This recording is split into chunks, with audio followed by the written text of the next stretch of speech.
They say a man's home is his castle. So why did mine keep getting robbed? By a 58-year-old woman in yoga pants and a Subaru. She didn't wear a mask. She didn't come at night. No, Linda always struck at noon, bold as a lion, and every week without fail, she stole my garden gnome. If you think that sounds ridiculous, try watching it happen on camera and realizing no one around you cares. Hit that subscribe button if you've ever had a neighbor who made your life a sitcom. Now let me tell you how a plastic gnome nearly broke me. When I moved into Sycamore Heights, I thought I'd finally escaped the chaos of city life. Remote work, a quiet cul-de-sac, a small garden. I was ready for peace. My name's Nick, 34.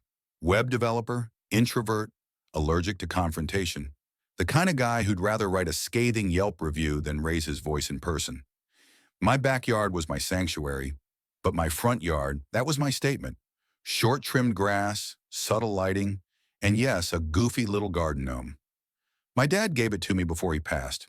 Said every home needs something silly to remind you not to take life too seriously. The gnome wore a faded red hat, had a chipped nose, and held a tiny sign that read, "Welcome-ish." It wasn't art, it wasn't expensive, but it mattered. So when it disappeared the first time, I assumed it was kids. I even laughed. Told myself maybe it walked off on its own. The second time I replaced it with a new one. Identical but less charm. That one vanished within a week. Now I was suspicious. I checked my security camera, a grainy front porch model that mostly caught squirrels and Amazon drivers. Nothing. I upgraded to a better system. The third gnome didn't even make it 4 days. That footage? Oh, I got her. Bright as daylight. Linda, neat bun, pastel cardigan, reusable shopping tote, walked right up, looked around, scooped up the gnome like she was picking up dry cleaning, and left. Not rushed, not sneaky, just casual theft, HOA style. I re-watched the clip at least a dozen times. She didn't even glance toward the camera. The next day I ran into her while checking my mailbox. She smiled like nothing had happened. "Lovely day, isn't it?" Her tone was syrupy with a twist of poison. I almost asked her directly. Almost. But Linda didn't seem like someone you confront unprepared. Her yard had 0 weeds, her shutters were color-matched to her fence, and she drove the same silver Subaru every day at 15 miles per hour like the street was hers. She also chaired the HOA. Of course, Sycamore Heights had a homeowners association with a full printed rule book the size of a college textbook. Linda hadn't given it to me when I moved in. She gave me a welcome basket, organic crackers, a candle, and a handwritten note that said, "Let's keep this street charming. We're all counting on you." I thought it was sweet at the time. Now I saw it as a warning. I checked the HOA handbook. Garden ornaments were allowed if they are under 14 inches tall, made of natural or tasteful materials, and placed at least 2 feet from the curb. My gnome was 12 inches, plastic, and sat on a patch of mulch 4 feet from the sidewalk. Fully compliant. Still, it vanished. Again. I decided to test her. I bought 4 cheap gnomes online and placed them on my lawn. Different designs, all under regulation. I positioned them at random spots. 2 days later, only one remained. The camera caught Linda again, removing 3 of them in broad daylight. This time she wore gardening gloves. I confronted her. At the HOA monthly meet and greet, which despite the name was basically Linda holding court while the rest of us pretended to enjoy lemonade and stale cookies. I asked her if she'd seen anything suspicious around my yard lately. She tilted her head. "You know," she said, smiling with teeth, "those little lawn trinkets do make the street look a bit cluttered. We all want to maintain property values, right?" I kept my tone even. "They're within the HOA guidelines." Her smile didn't falter. "Guidelines are flexible, Nicholas. Interpretation matters." Then she turned to talk to another neighbor, effectively dismissing me. The next week, a violation notice appeared in my mailbox. "Unauthorized decorative lawn installations. Please remove items not approved by the HOA Aesthetic Committee." There was no such committee in the handbook, but the letter was signed, Linda Montgomery, President, Sycamore Heights HOA. I stood on my porch just staring at the empty spot where the last gnome used to be. This wasn't about a gnome anymore. The thing about people like Linda is that they don't see themselves as villains. They're the self-appointed gatekeepers of taste and order, convinced the neighborhood's well-being hinges on whether your mailbox matches your shutters, or if your garden gnome smiles too smugly. After the bogus violation notice, I filed a formal complaint through the HOA's online portal, attached camera footage, cited regulation codes, gave precise timestamps of each incident. I expected a response, maybe even an apology. What I got instead was silence. 2 days later, the fourth gnome vanished, and then came the second notice. This one claimed I had failed to comply with the HOA's demand to remove unauthorized decorative items, and now faced a $50 fine. A warning that further violations could result in more serious penalties, including property liens. It felt like a joke, except it wasn't. I started asking around. Turns out Linda had been president of the HOA for 6 years. Before that, vice president. No one could remember anyone else ever holding office. Every vote was unanimous. Every newsletter signed in that same tidy cursive, "Yours in community, Linda Montgomery." A neighbor 2 doors down, Anita, told me Linda once forced a family to repaint their door 3 times in one summer because the shade of blue disrupted the neighborhood's harmony. Another neighbor, Samir, confessed that Linda filed a complaint against his wife's clothesline, calling it visual pollution. He installed a dryer in the garage just to make it stop. "She has a talent," Anita said, "for making you feel like you're the one being unreasonable." It made sense now. I wasn't just being targeted for the gnome, I was being tested. I went to the next HOA meeting prepared. I brought printed screenshots, regulation citations, and a laptop with the video footage queued up. I waded through Linda's opening remarks, updates on trash pickup schedules, and a patronizing reminder not to let your teen children park their rust buckets on driveways. Then I raised my hand. "I'd like to address a recurring issue," I said calmly, standing. "Namely, the repeated theft of private property from my lawn and the HOA's response." Linda's expression didn't change, but her eyes locked on me. "This isn't the time for personal grievances," she said smoothly. "It's a community matter," I replied. "Since the HOA is issuing fines for items, it's also permitting to be stolen." A few people shifted in their seats. I turned the laptop around, pressed play. The footage showed Linda walking up to my yard and picking up a gnome. The video paused on her face. I didn't speak. Just let it sit. Someone in the back laughed under their breath. Linda blinked slowly. "Nicholas, decorative items on a lawn that violate the spirit of the community's aesthetic code may be removed by the HOA for assessment. That's not in the bylaws. It's in the interpretation," she said. "That's not how law works," I said. She straightened. "If you're unhappy here, perhaps Sycamore Heights isn't the right fit for you." That one stung. Not because I wanted her approval, but because it was so calculated. Everyone heard it. Everyone understood what it meant. You don't belong. You weren't invited. You're temporary. No one defended me. Just more polite silence and the shuffle of folding chairs. I left the meeting furious. Not yelling, not stomping, just quiet, buzzing, boiling anger. The kind that doesn't go away overnight.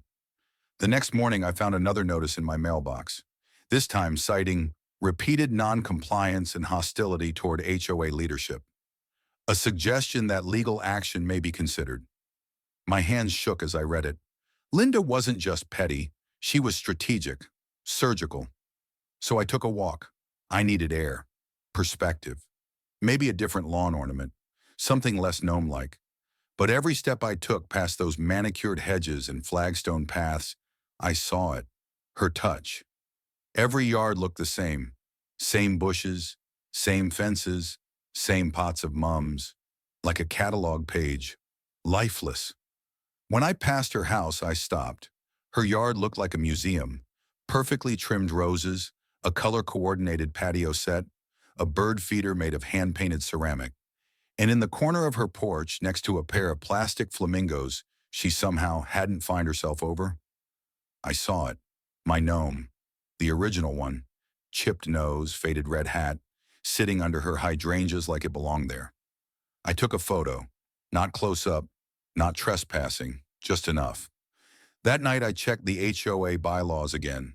Decorative items may not be taken from a homeowner's yard without written notice, and approval from the HOA board.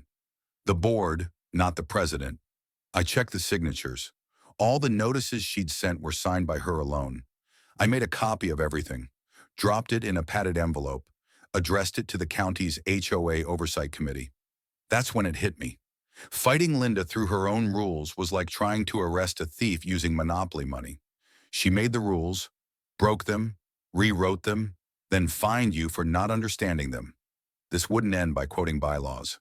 This would require creativity, precision, and maybe, just maybe, a little bit of fun. It was time for a new gnome.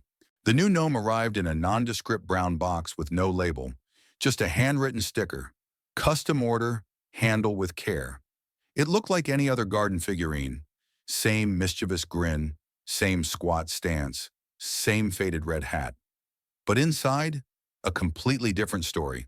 I'd gone online, dug through forums frequented by prank-loving engineers and over-caffeinated hobbyists. What I ordered was technically a lawn ornament, but embedded in its hollow core was a fully functional GPS tracker, a motion-activated microphone, and a self-contained battery pack with 3 weeks of uptime.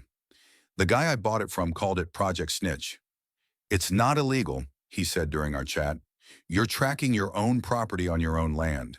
The audio part? Well, depends on your state laws. Just don't publish it unless you get something really good." I installed it late one Friday night, placed it in the same patch of mulch near my walkway. I named him Justice, though only to myself. He looked like every gnome before him, maybe a little newer, a little shinier, but there was no reason for anyone to suspect he was different. Then I waited. For 3 days, nothing happened. I checked the GPS app obsessively. The icon labeled J stayed firmly on my property. I even considered retrieving it and trying again. Maybe Linda had gotten spooked. Maybe she knew I was onto her. But then, Tuesday at 2:43 p.m., the icon moved. Just a few feet at first, then across the sidewalk, into the yard next door. My phone buzzed. "Object in motion." I switched to live tracking. The gnome was being carried, 20 yards 30, right to the White House with the perfect hedges and the white Subaru parked in the driveway. Linda. I sat at my desk, staring at the blinking icon. Then the app pinged again. "Audio recorded." I tapped play. It was muffled at first. The sound of wind, the shuffle of footsteps, then her voice, clear as day. "And that's the last one, thank God. Ugly little things. Just clutter." Another voice, a man's this time. Deeper. "Aren't you worried he'll notice?" Linda scoffed. "He notices, but he won't do anything. He's weak. He wrote a letter to the HOA. A letter. I've been doing this long before he got here. He'll get tired and leave like the rest." I stared at the waveform, listening to the casual cruelty, the arrogance, the certainty. She really believed no one could touch her. I waited 2 more days to be sure. The tracker didn't move again. Probably hidden away with my others. Maybe in her garage. Maybe in that weird sunroom with all the porcelain roosters. Either way, I had enough. I gathered my evidence. GPS logs, audio files, photos, printed HOA regulations, copies of my formal complaints. I compiled them into a single PDF, time-stamped and watermarked. Then I sent it in 3 directions. To the Sycamore Heights HOA General Inbox, with the subject line Urgent HOA Misconduct, Evidence of Theft by Board President, to the County Mediation Services, which handled HOA disputes, and to Amanda Frazier. Amanda was a real estate attorney who lived 3 streets over. I'd met her at the last HOA event. She'd introduced herself with a dry smile and a whispered, "Careful. Linda once fined me for planting impatiens that didn't match the neighborhood palette." She responded in under 10 minutes. "Come by tomorrow. Bring everything." I think it's time someone stood up to her. That night, I couldn't sleep. Not out of anxiety, but adrenaline. I kept picturing Linda's face when she realized the gnome she swiped was recording her. The sheer absurdity of it all. All this over a 12-inch lawn ornament. All this because someone like her couldn't imagine being told no. At Amanda's office, we went through the materials together. She was calm, methodical, and thoroughly delighted. "This isn't just enough for the HOA to act," she said. "This is the kind of thing that makes a disciplinary board open an ethics file. HOA presidents are held to fiduciary standards. And what she's doing, that's abuse of power, not to mention plain old theft. She offered to help me draft a formal petition to remove Linda from her position. It would require signatures from 25% of homeowners to trigger a vote. We had around 60 homes in Sycamore Heights. I needed 15 signatures. We got 28. I spent that weekend knocking on doors. At first I was nervous. How do you tell your neighbor their front yard dictator is also a lawn thief? But one by one, people opened up. Stories poured out. The elderly woman forced to remove her bird bath. The single dad who got fined for letting his kid's bike sit in the driveway. The young couple whose backyard barbecue drew a warning for excessive noise. Everyone had a Linda story. They just hadn't believed anyone would do anything about her. On Monday, I submitted the petition. The emergency HOA meeting was set for Thursday. That Wednesday evening, I walked past Linda's house and saw her porch light flick on. She opened the door. "Evening, Nicholas," she called. "Don't forget about the meeting tomorrow. Some of us still care about keeping this place beautiful." I didn't reply, just smiled and waved. After all, Justice was already sitting in her rose bushes, watching, listening. The Sycamore Heights Community Hall had never been this full. Folding chairs spilled into the aisles, neighbors stood along the back wall, and someone had even wheeled in a portable fan to deal with the heat from too many bodies in a too small room. At the front stood Linda, resplendent in a lavender blouse and her signature pearl necklace, shuffling her notes with the ease of someone used to total control. She had no idea what was coming. Amanda and I sat near the front. I had a folder in my lap, thumb tight. Inside, every document, every photo, every minute of audio. Justice, the Gnome, had done his job. Linda cleared her throat and stepped to the microphone. "Before we begin tonight's regular agenda," she said, "I want to thank everyone for being here. It's a testament to the strength of our community." There were a few scattered claps, mostly polite, mostly hers. "And before anyone raises unfounded accusations," she added with a pointed look in my direction, "let me remind you that the HOA board is empowered to interpret and enforce neighborhood guidelines in the best interest of all residents." I stood up. "Actually," I said, voice steady, "the bylaws require the board to act with transparency, and any interpretation must be supported by a majority, not just one president's opinion." Murmurs rippled through the crowd. Linda's eyes narrowed. "You're out of order, Nicholas." "I submitted a petition signed by 28 homeowners," I said. "I'd like to proceed with the formal vote for your removal." Silence. Amanda stood next to me.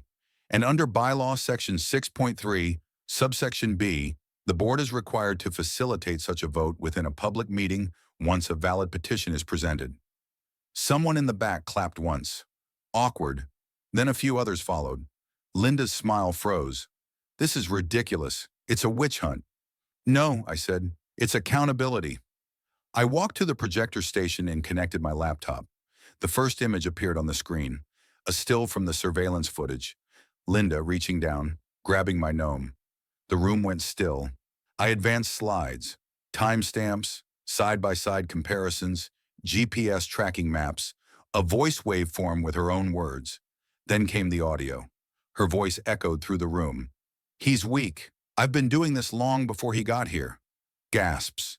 A few quiet curses. One woman whispered, "She said that about me too." I let the room absorb it. Then Amanda stepped forward.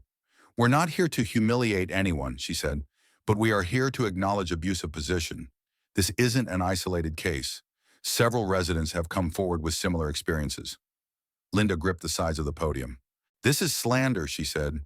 "You're all being manipulated by a bitter man with too much time on his hands." "Maybe," I said. "But here's the thing. That gnome? It recorded your voice. GPS tracked you. You stole private property, issued fake violations, and fined residents who disagreed with you." I pointed toward the crowd. "Let's vote." The ballot was simple. A single sheet with 2 checkboxes, retain or remove. Amanda and 2 other volunteers collected and tallied the papers in front of everyone. Out of 59 present residents, 47 voted for removal. Linda didn't cry, didn't scream, just stood there frozen in place, her grip on the podium, white-knuckled. "I'd like to say a few words," she began. "No," someone said from the back, a voice I didn't recognize. You've said enough. And just like that, it was over. Amanda was named interim president. A special election would follow, but for now, the reign of Linda was done. But the story didn't end there. The next morning, as I stepped outside to water the lawn, I noticed something odd. A trail of boot prints in the dewy grass. Fresh. And my gnome, Justice, was gone again. For a moment I laughed. Couldn't help it. Had to admire the pettiness. One final swipe. But I checked my phone. No signal. The tracker had been disabled. Later that day, an anonymous post appeared on the neighborhood app. A blurry photo of my gnome, now spray-painted pink and nailed to a tree stump like some kind of trophy. Caption, "Eyesores belong in the woods." The post was removed within an hour, but I saved the image. Linda had lost the presidency, but she hadn't lost her need for control. I replaced Justice with a new gnome, smaller this time, less flashy, and buried under him a fresh motion sensor, just in case. Some battles never end. But now at least, I wasn't fighting alone. A month passed. The lawns were greener, the newsletters shorter, and the neighborhood noticeably quieter. With Linda out of power, Sycamore Heights exhaled, like a cul-de-sac that didn't realize it had been holding its breath for 6 years. But if I'd learned anything, it's that people like Linda don't go down easily. They regroup. The pink spray-painted gnome, Justice, now defiled, had been taken down from the woods by a teenager named Kyle. "Found this nailed to a tree near the bike path," he said, holding it out like evidence in a trial. "Thought you might want it back." I thanked him, placed the gnome in my garage, and said nothing. It wasn't about the gnome anymore. It was about what came next. Amanda, now officially elected as HOA president, had made it her mission to rewrite large chunks of the bylaws. "It's amazing how much authority we gave to one person just by not reading the fine print," she said during our first board meeting. We were all asleep at the wheel. She wasn't wrong. Most residents had accepted Linda's rule because it was easier than resisting. Easier to repaint the fence than to argue. Easier to remove the wind chime than to endure the passive-aggressive notices. But now, people were showing up, asking questions, reading documents. And with each HOA meeting, more stories emerged. One man had been fined repeatedly for non-regulation mailbox shape, a violation Linda had fabricated as no such standard ever existed. A retired couple confessed that Linda had threatened to report them to the county for unlicensed landscaping when they hired their grandson to mow their lawn. We compiled everything. Amanda submitted a report to the county HOA Oversight Board. A week later, they launched a formal ethics review into Linda Montgomery's conduct. Then came the knock. It was 6 a.m. on a Thursday when my doorbell rang. I opened it to find a man in khakis, button-down shirt, and the unmistakable look of someone who didn't want to be there. "Mr. Vance?" "Yes." He handed me a manila envelope. "You've been served." Inside, a civil suit. Linda Montgomery v. Nicholas Vance. Grounds: defamation, unlawful surveillance, emotional distress. I blinked, laughed, then texted Amanda. Within 3 hours, she had our legal response filed. Within 3 days, the suit was dismissed. Linda had no standing. The recordings were legal under state law. And the distress she claimed?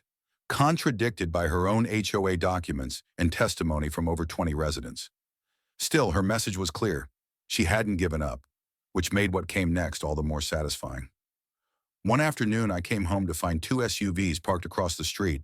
Men in shirt sleeves and dark sunglasses were carrying boxes out of Linda's house. I didn't need to ask. The county had begun auditing her real estate business. Later that week, Amanda confirmed it. Turns out she'd been flipping properties she devalued through HOA harassment, she said, including 3 right here in Sycamore Heights. The allegations snowballed. Ethics violations, real estate misconduct, evidence tampering, abusive position. By the time the local newspaper got wind of it, Linda's name was splashed across the Sunday front page. HOA president accused of property scheme. That photo, her being escorted to her car, hiding her face behind a binder, was framed on my fridge for a while. Not out of spite, but as a reminder, some people only understand boundaries when they trip over them. When spring arrived, we threw the first neighborhood block party in years. No forms, no approvals. Just folding tables, burgers, and an old Bluetooth speaker blasting 80s rock. Even the grumpier residents showed up. Something had shifted. Michael brought a new gnome, hand-carved from cedar, with a little shield and sword. Figured you needed a replacement, he said. I placed it under my oak tree. Not near the sidewalk, not in defiance. Just where it felt right. And beside it, a small sign I'd made myself. Protected property, monitored for care and activity. The neighborhood laughed. A week later, a moving truck pulled up outside Linda's house. She loaded her Subaru herself. No goodbyes, no neighbors waving. Just silence. As she drove past my lawn one last time, she slowed. Our eyes met. I gave her a nod. She didn't return it. Later, Amanda told me Linda had relocated to a condo downtown. No lawn, no HOA. Some stories end with lawsuits, others with courtrooms. This one ended with a gnome, and the quiet satisfaction of knowing that sometimes the best revenge is persistence, patience, and a little plastic guardian who never blinked. If you've ever had to fight back against a neighborhood tyrant, hit like. And if you're still waiting for your moment, just remember, even the smallest lawn can push back. All you need is the right gnome.